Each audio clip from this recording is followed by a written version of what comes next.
Hello everyone, this is Suria KLCC Lake Symphony Light and Water Fountain Show.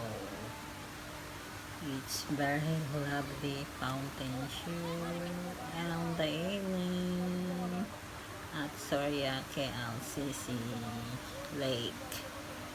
It's very lovely to see there and all the tourists and night goers are here. It's very lovely twin towers. It's very unique and lovely. As you can see,